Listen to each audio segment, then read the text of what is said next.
안녕하세요. 오늘은 이제 창세기 42장부터 기근이 들어서 요셉의 형들이 애굽으로 양식을 구하러 이제 오는 장면인데요. 요셉의 이야기는 마지막 때에 이제 메시지가 담겨 있기 때문에 지난 시간에 이제 주목해 봤던 것 중에 요셉은 예수님을 예표하는 인물인데 그의 신부로 주어지는 아스낫이 이방인 제사장의 딸이었죠. 그래서 이제 이거는 훗날 예수님의 복음이 이방인에게 이제 주어져서 이방인 교회로 하여금 그리스도의 신부가 되게 하는 구속 사역을 이제 예표하는 것이라고 했습니다. 그래서 또 요셉이 이제 이집트에서 왕처럼 높여지면서 먼저 그 이집트 즉 열방이 복을 받게 되고 온 땅에 임하는 흉년의 때에 요셉의 지혜로 능력으로 이제 애굽에는 곡식이 많아 넘쳤죠. 근데 야곱의 자녀들이 와서 요셉에게 양식을 구하게 되는 그것은 예수님의 왕대심이 이방인에게 이제 먼저 이루어지고 이방인들이 이제 축복을 먼저 누리고 그 이후에 이스라엘에게로 이제 이 복음이 흘러가는 그래서 이제 예수님은 마지막 때에 열방과 이스라엘을 다 이제 모으게 되는 거죠. 그래서 주님이 다스리는 이제 그 나라로 우리가 이제 들어가게 되는 것인데요. 이제 이런 예표들이 되겠고요. 이제 오늘 그 이제 그 기근으로 인해서 그 예수님께 다 나아가는 거. 기근은 항상 우리로 하여금 이제 예수님께 나아가게 하죠. 그러니까 우리가 기근이 들었다는 건 우리 삶에 모든 것이 막히면 결국 이제 다 예수께로 나아가는 그런 거죠. 그러니까 기근이 들었을 때 백성들이 막 부르짖을 때 이제 바로가 요셉에게로 가라 그러잖아요. 이게 요셉에게로 가라 할 때 그 가라는 할라크 동행하라는 뜻이거든요. 이제 마지막 때 우리가 모든 환난 가운데 여러 가지 어려운 가운데 이제 기근 가운데 들어갈 때 우리가 이제 정말 예수께로 가고 예수님과 동행하는 그러니까 신명기 8장 3절에 보면 내가 너를 낮추고 너로 정말 이제 줄이게 하고 또 그렇게 조상들도 너희들도 알지 못했던 이 만나를 이제 먹이게 되는 것은 사람이 떡으로만 사는 것이 아니라 하나님의 입으로부터 나오는 이 말씀으로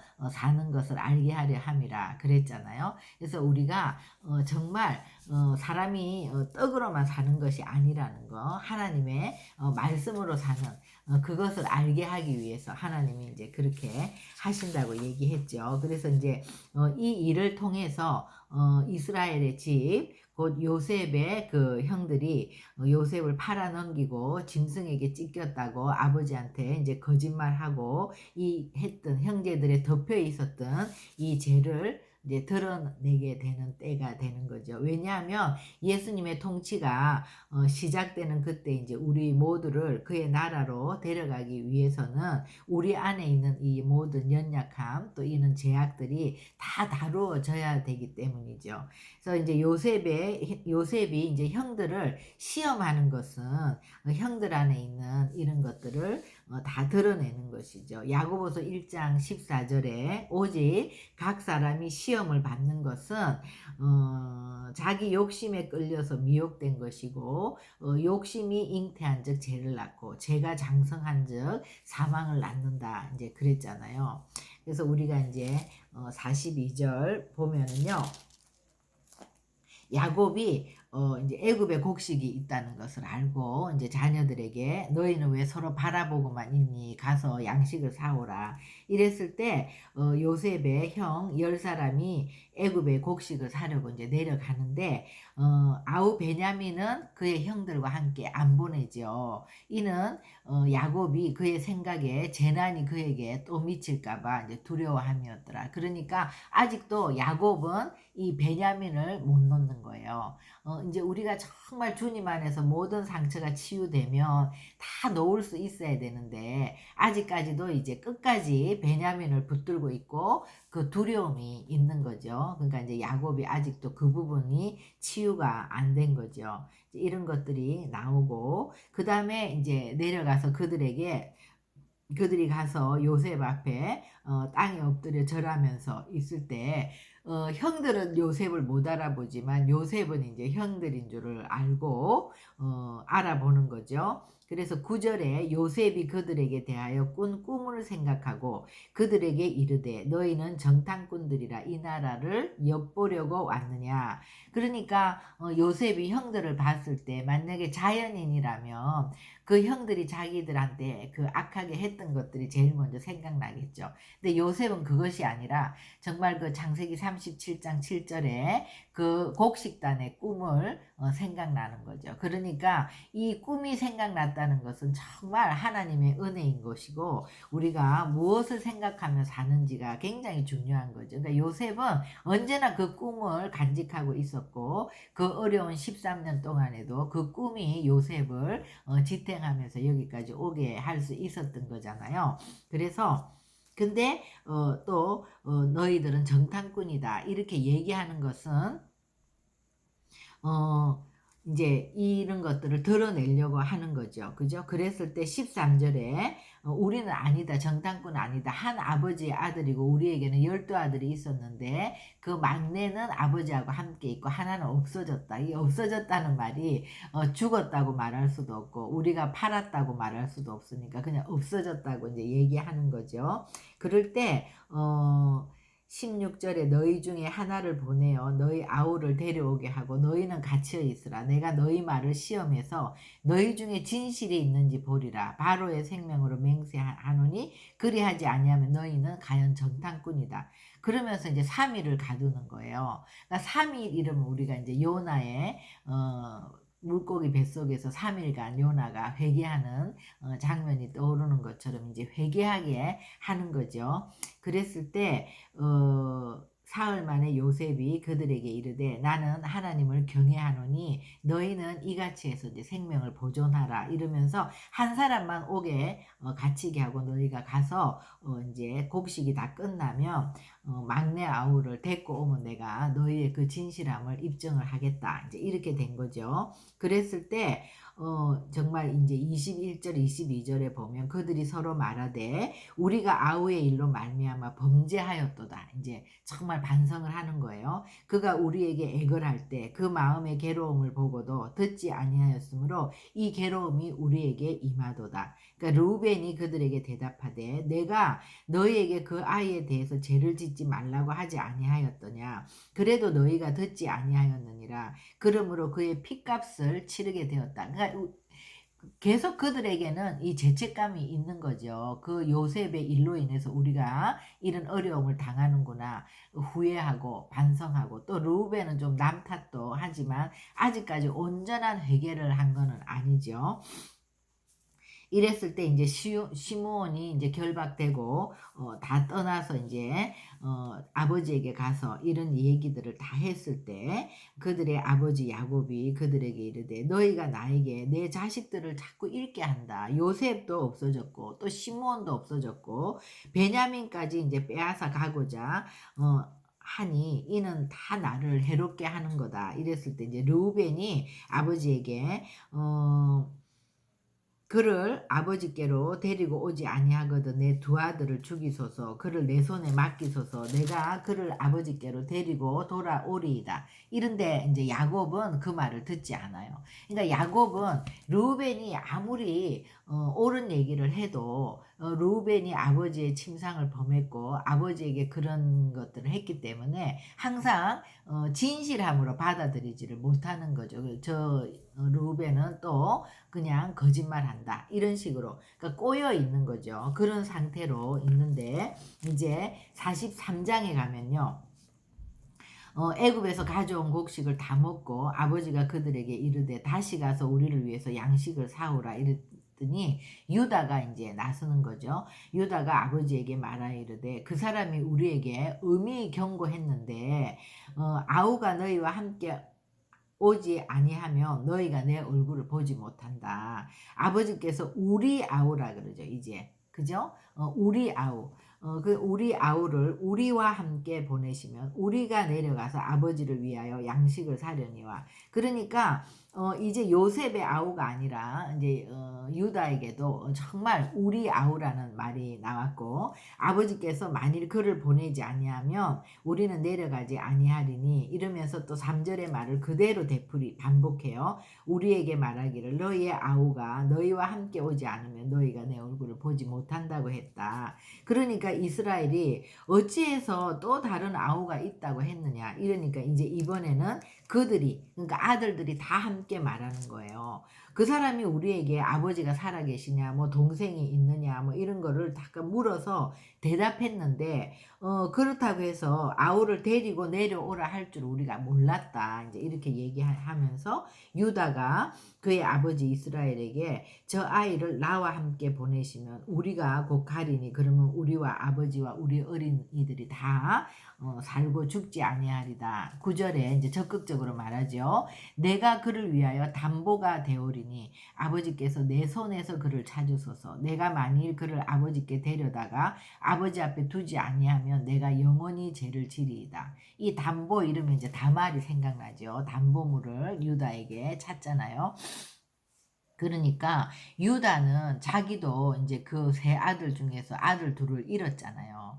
그러니까 아들을 잃은 아버지의 마음이 어떻다는 것도 알고, 그 다음에 이제 셋째 아들까지 잃을까봐 자기가 그 기업물을 그런 고엘 그것을 행하지 않으므로 이제 다말이 유다에게 그거를 깨우쳐주는 그런 일들을 통해서 이제 유다가 정말 회개하고 완전히 바뀌죠.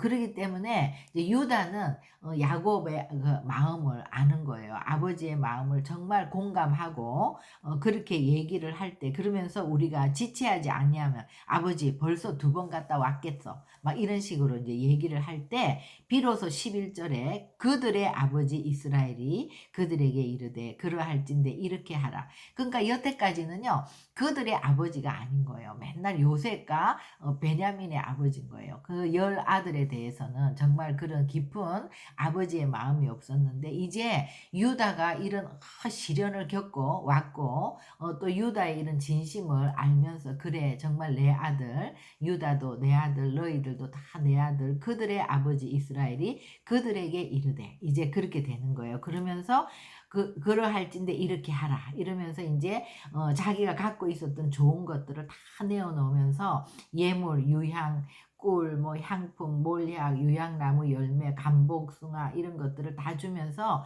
다 갖고 가고, 너희 손에 갑절의 돈을 가지고 너희 자루 어기에 도로 넣어서 있던 돈을 다시 갖고 가고, 그래서 정말 잘못이 있었을까 두렵도다. 그러면서 내 아우도 데리고 가려는 거예요.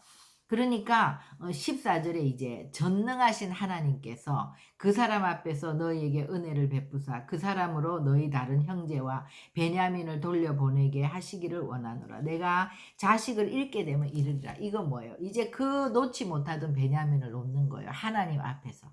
이제는 하나님만 의지하는 거예요. 내가 자식을 잃게 되면 이르리라. 이것은 이제 야곱이 모든 것을 다 내려놓고 전적으로 주님만 의지하는 그런 놀라운 일들이 일어나는 거죠. 그래서 그 형제들이 예물을 마련하고 갑절의 돈을 자기들의 손에 가지고 베냐민을 데리고 이제 애굽에 가서 요셉 앞에 서니라. 그래서 이 43장 15절까지 이게 봤을 때 어느 정도 이제 유다를 통해서 그 막혀있던 형제들과 또 아버지와 아들 간의 그런 관계들이 이제 많이 뚫리고 있죠.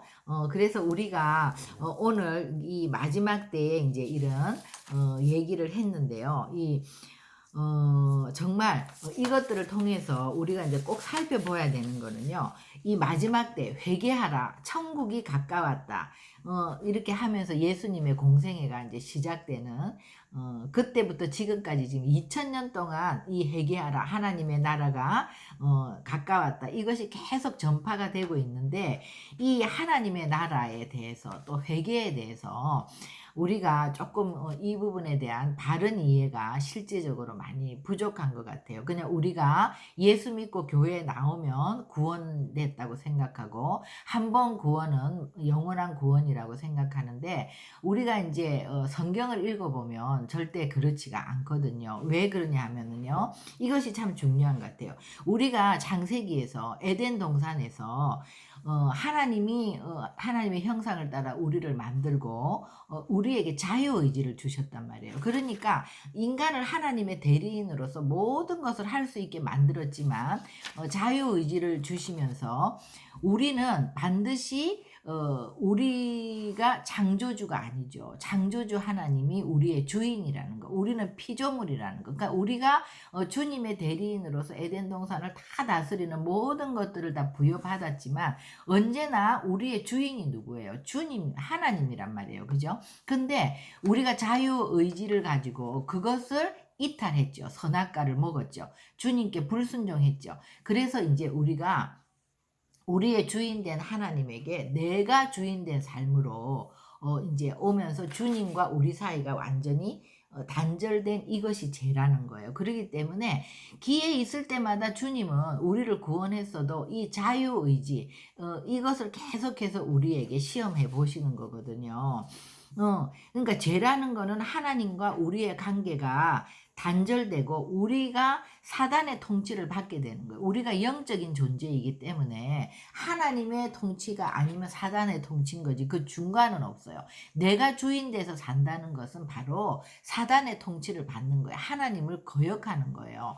그래서 사단은 계속 너의 주인은 너야. 하나님이 아니고 너 자신이야. 너가 주인 되어서 멋진 인생을 살아봐. 이러면서 우리에게 보암직하고 먹음직하고 지혜롭고 자랑스러워 보이는 것들을 계속해서 그런 걸 갖고 우리를 미혹하면서 우리를 끌고 가는 거란 말이에요. 그러니까 죄 가운데 있는 인간, 즉 사단의 통치하에 있는 인간은 다 인생의 목적이 보란 듯이 살아보는 거예요. 보란 듯이.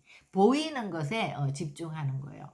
그래서 이것이 바로 죄인 거예요. 그죠? 그런데 우리가 이렇게 죄인 되어서 하나님과 단절되고 지옥을 향해서 멸망의 길을 가고 있을 때에 하나님의 사랑받을 자격이 전혀 없을 때 그때에 우리가 아직 죄인이었을 때 예수님이 오신 거예요. 하나님이 정말 인간의 몸을 입고 성육신 하셔서 이 땅에 오셔서 우리 모든 인간의 죄를 다 담당하시고 십자가에서 우리의 죽을 수밖에 없는 그 죄를 다 속해 주신 것이죠. 그죠?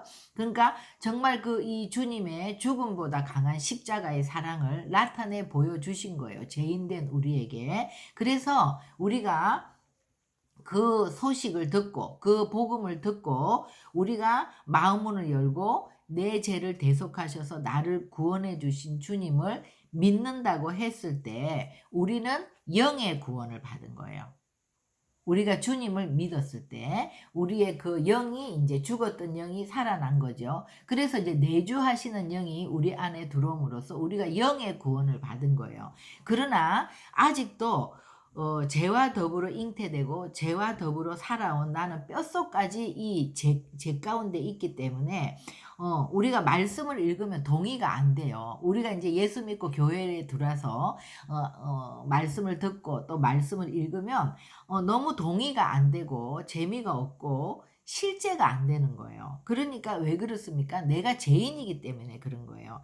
내 힘으로는 그 죄로부터 벗어날 수가 없고 주님의 말씀대로 주님을 마음 다해 뜻 다해 힘을 다해 사랑할 수가 없어요. 그렇게 하려고 노력을 하면 할수록 안 되는 거예요. 그리고 내 이웃을 내 몸과 같이 사랑하라고 하는 이 말씀이 정말 우리가 노력은 하지만 안 되는 거예요. 그것을 깨달은 사람은 뭡니까? 내가 정말 뼛속까지 죄인이라는 것을 이제 깨닫게 되는 거죠. 그래서 우리가 사도행전 2장 38절에 보면 너희가 죄를 회개하면 성령을 부어 주신다고 해서 그게 성령 세례란 말이에요. 회개하고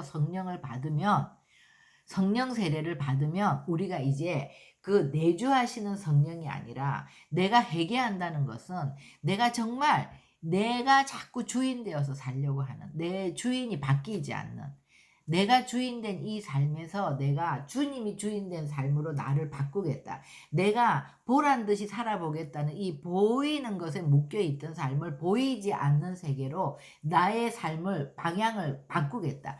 회도하겠다. 이것이 진정한 회개인 거예요. 그 회개를 할 때 성령이 우리 가운데 부어지는 이것이 성령 세례인데, 이거는 내가 처음에 구원받을 때 내주하는 성령이 아니라 정말 내 혼과 내 육을 다스릴 수 있는 그 성령의 능력, 두나미스라 그러죠. 그 성령의 능력을 경험하는 거예요. 그것이 사도행전 2장에 정말 오순절에 그 다락방에 임하신 성령인 거예요. 하늘로부터 급하고 강한 바람같이 성령이 임하고 정말 갈라지는 혀와 같이 각 사람에게 임하면서 알지 못하는 말로 막 이렇게 말하게 되는 방언이 임하고, 그러면서 어떻게 됐습니까? 12 제자들도 많은 그 문도들이 전부 다 성령이 임하면 너희가 정말 예루살렘과 온 유대와 사마리아 땅끝까지 나의 증인이 되는, 그때까지는 무서워서 나가지 못하고 그렇게 벌벌 떨고 있었던 그들이 그 성령이 임함으로써 우리의 지성, 우리의 그런 어떤 이성, 감성, 이런 의지, 이런 혼의 영역을 다스리고 우리의 육의 영역을 다스리면서 나가는 그런 성령의 능력을 경험하는 거죠. 이것이 하나님의 다스림과 통치 가운데 들어가는 하나님의 나라가 우리 가운데 임하는 거란 말이에요. 그러니까 우리가 회개하라, 하나님의 나라가 가까웠다는 것은 이 땅에서 우리가 온전히 내가 주인된 삶을 하나님이 주인된 삶으로 바꾸어 나가려고 하는 그 회개, 그렇게 회개할 때 성령이 우리 가운데 부어지고, 이것이 바로 성령 세례이고, 이 성령 세례를 경험한 자는 어떻게 이제 예전과 지금이 완전히 달라지느냐 하면, 이 성령 세례를 경험하지 않을 때는요, 우리가 말씀을 읽어도 말씀에 동의가 되지 않아요. 말씀이 실제가 되지 않아요. 말씀이 깨달아지지 않아요. 말씀이 재미가 없어요. 근데 회개하고 성령을 받으면 이제 어떻게 되냐면 내 캄캄한 심령 속에 그 등불이 켜지는 거죠. 성령이 임해서 성령이 조명이 오는 거예요. 그러니까 이제 성령의 조명을 따라 말씀을 읽으면 지혜와 계시의 영, 진리의 영이기 때문에 지혜와 계시가 부어지면서 이 말씀이 깨달아지는 거예요. 이 말씀을 깨닫고 이 말씀을 묵상하면서 이 말씀을 내 심령에 채워지면 그 말씀이 나를 이끌어 가는 거예요. 그래서 성령 세례를 경험하게 되면 말씀의 사람이 되는 것이고 기도의 사람이 되는 것이죠. 이 말씀을 정말 생명의 양식을 먹는 것이 너무나 우리의 삶을 실제적으로 변화시키고, 말씀을 읽고 말씀을 계속 들음으로 믿음은 말씀을 들음으로 이제 생기는 거잖아요. 그러니까 말씀이 우리 속에 이렇게 계속해서 채워지면 우리가 정말 바라는 것들의 실상, 보이지 않는 것들의 증거, 보이지 않는 그 세계에 우리의 그 말씀을 계속해서 선포하면서 우리의 삶이 바뀌어져 나가는, 이게 하나님의 나라가 우리 가운데 세워지는 거예요. 그죠?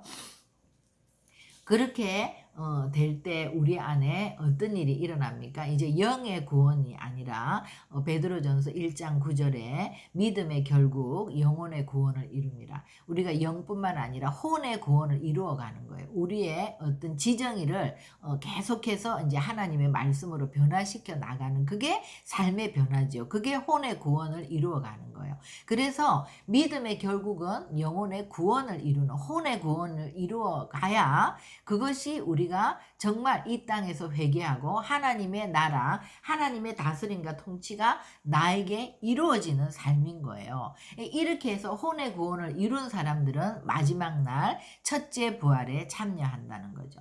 그러니까 우리가 휴거 신부가 되는 거예요. 근데 우리가 교회 나가서 영의 구원을 받았지만 아직 성령 세례를 받지 않고 전혀 혼의 구원을 향해서 나가는 삶이 아니라 교회는 나가지만 계속해서 내가 주인 되어서 사는 삶을 살고 있다면 나는 아직 성령의 세례를 받은 게 아닌 거예요. 그러니까 우리가 물과 성령으로 거듭나지 않으면 절대로 천국에 들어갈 수 없다는 거예요. 하나님의 나라, 우리 신약 백성은 이 땅에서 하나님의 다스림과 통치가 우리 가운데 일어나고 날마다 이 말씀과 기도를 통해서 혼의 구원을 이루어가는 삶을 사는 자만이 정말 휴거 신부가 되는 거죠. 부활의 몸을 입고 첫 번째 그 부활에 참여하는 것이 되는 것인 거예요. 그래서 우리가 이 회개라는 거, 이런 사소한 죄들을 우리가 하나님 앞에 고백하는 것이 아니라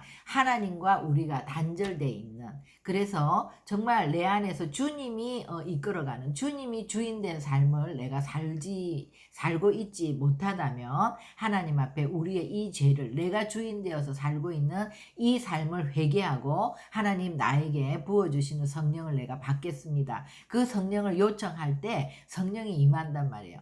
그때 우리가 이제 성령 세례를 받았다고 하는 것인데, 반드시 이것을 점검해서 진정한 혼의 구원을 이루어가는 영혼의 구원을 우리가 이루고 첫째 부활에 참여하는 삶을 향해서 우리가 나가야 되겠습니다. 그래서 이 마지막 요셉의 이야기를 통해서 우리가 정말 우리의 죄를 빛 가운데 드러내는, 그래서 진정한 회개가 이루어지는, 그래서 이제 계속해서 나오겠지만 이 서로 미워하고 시기하고 질투하던 형제들이 다 하나가 되는 형제 사랑을 향해서 나아가는, 이것이 마지막 때 우리가 해야 되는 일이고, 또 마지막 때 이방인들은 계속해서 열방의 복음을 전거하고 이스라엘까지 이 복음이 흘러가는 이 일을 감당하는 것이 우리가 열방교회가 해야 되는 우리의 일인 줄로 믿습니다. 기도하시겠습니다. 하나님, 오늘